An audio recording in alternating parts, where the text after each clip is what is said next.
Hello, I'm Nick Hobden, partner in a law firm called Thompson, Snell and Passmore based in Kent, and I'm joined today by Sara Ibrahim, a barrister at Gatehouse Chambers, who we've worked with on a case recently, and my colleague Jessica Wells of my team. So today's video is all about an anatomy of a special educational needs tribunal case. What's involved, what law is involved, time limits and so forth. So I want to start by establishing really what are the types of claims that can be made in a special educational needs tribunal.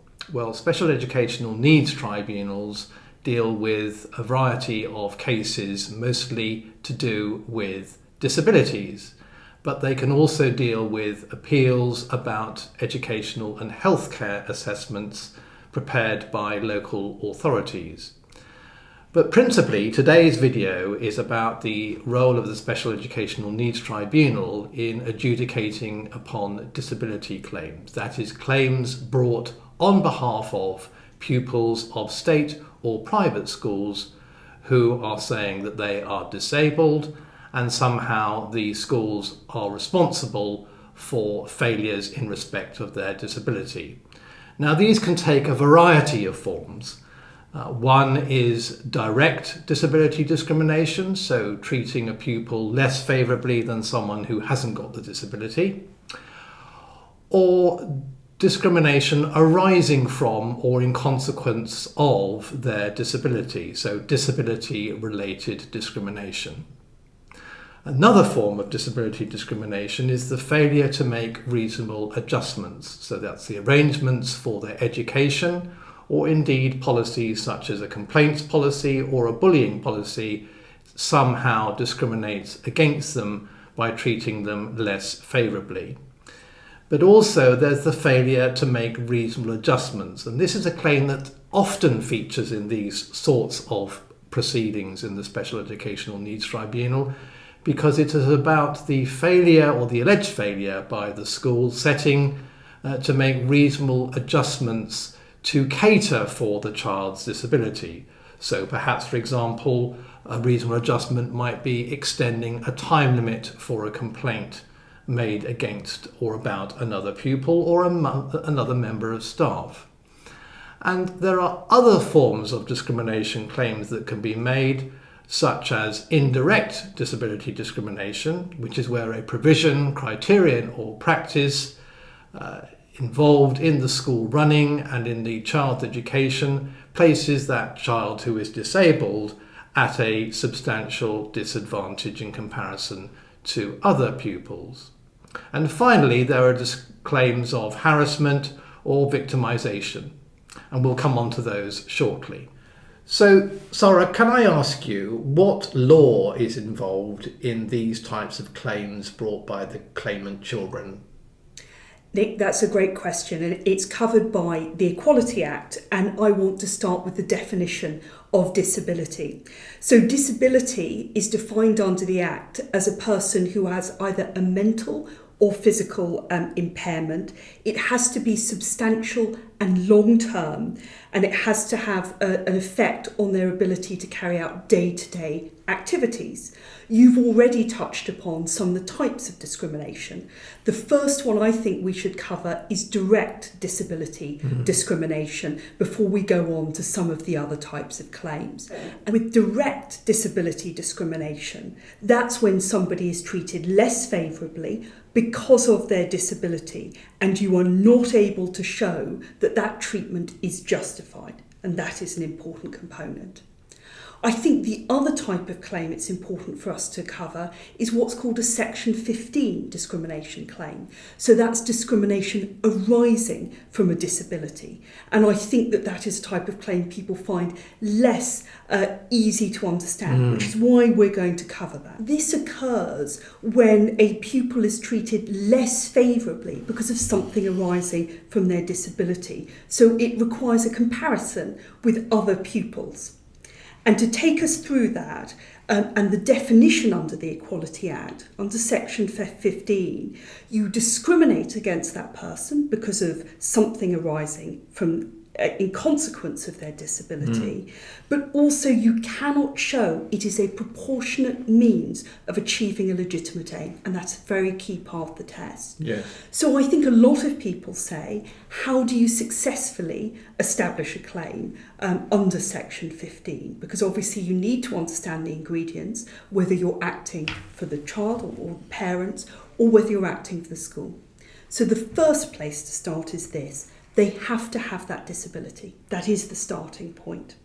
The responsible body then needs to have knowledge, and that knowledge is either actual knowledge, so they've been told, which is the easiest way of proving it, or they ought to have known. So we will come on to knowledge a bit later, because that is, again, very, very key.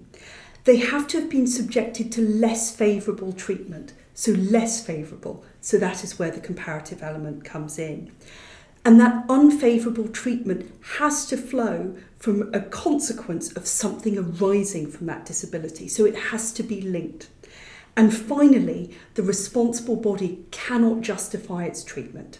So Sara, thanks very much for covering that important element of a special educational needs tribunal disability claim, which is as you called it, a Section 15 discrimination arising from a disability type of claim.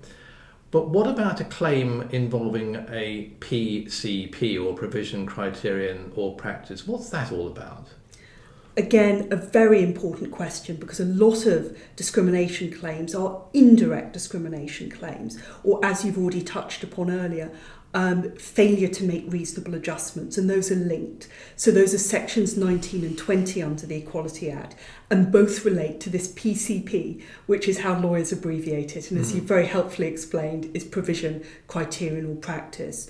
So Nick, this would occur when you have a PCP, so that provision, criterion or practice, that puts the pupil at a substantial disadvantage in comparison to non-disabled pupils. And that's important to note. Yeah. Okay, good. So just expand a little bit about the proportionate means of achieving a legitimate aim. What does the school need to show there in order to defend a PCP type of claim being brought by the parents of a child?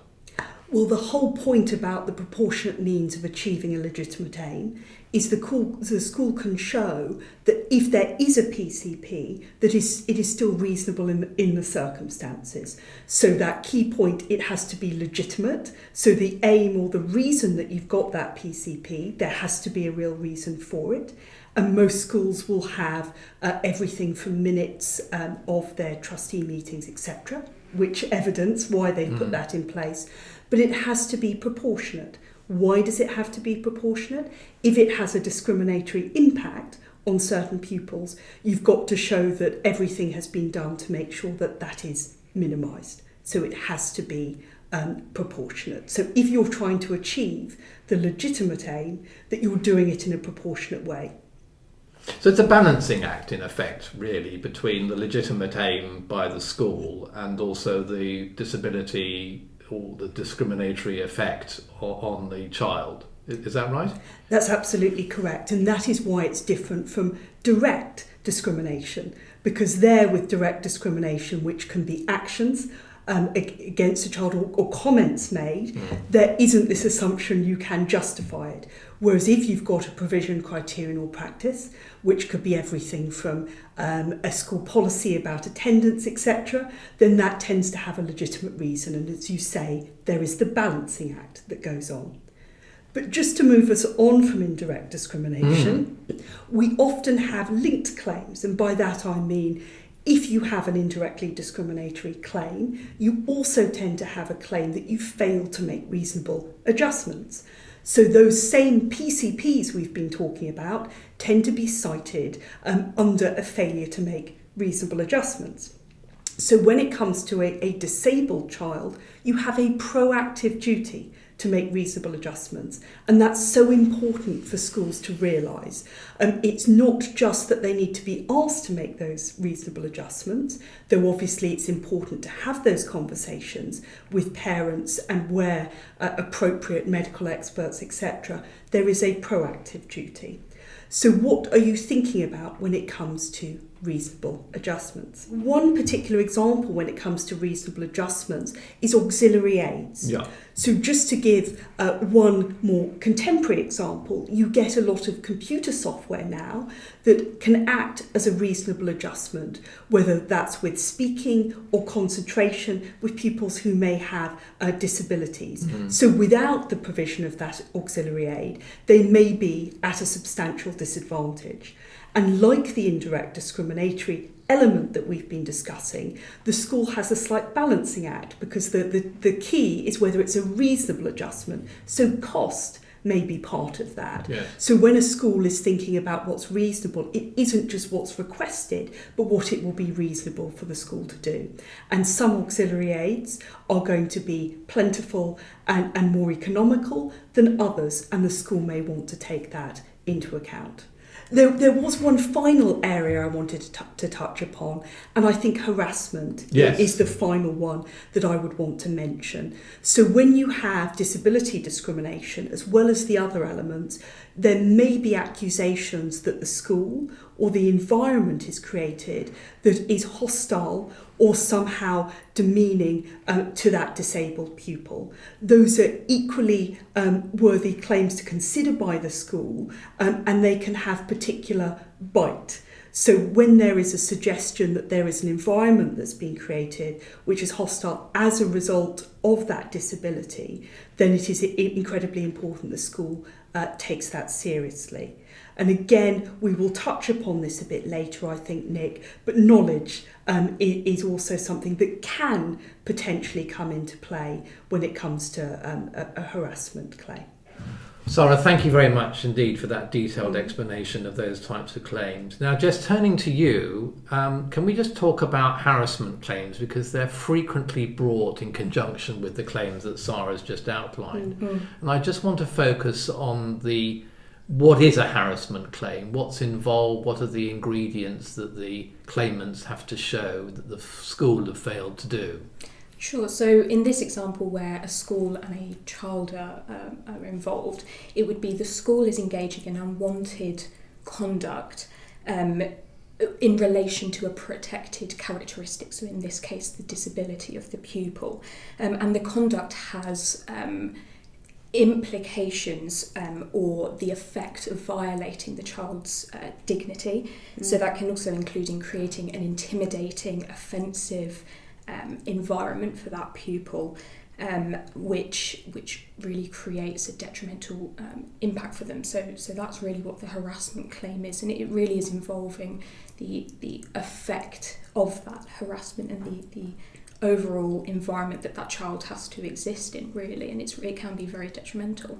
It's pretty appalling to suffer in the circumstances, because people connected with the school may not intend to create a hostile or degrading environment, but the effect of their actions will create that type of environment for the child because of their disability. Absolutely, and I think it's important to note that even though the school may not be aware or may not fully understand the impact of the actions that either themselves or maybe staff members have, that actually a school is meant to be a safe environment for children. It's meant to be an environment that they flourish and feel protected. So having or feeling that kind of offensive, detrimental environment can be a huge thing for them. And it's certainly something that schools need to take seriously and make sure that they watch out for. Okay, thank you very much indeed. So that concludes the first part of our anatomy of a special educational needs tribunal case. In part 2, we will be looking at some of the more detailed issues that we've touched on in the first part.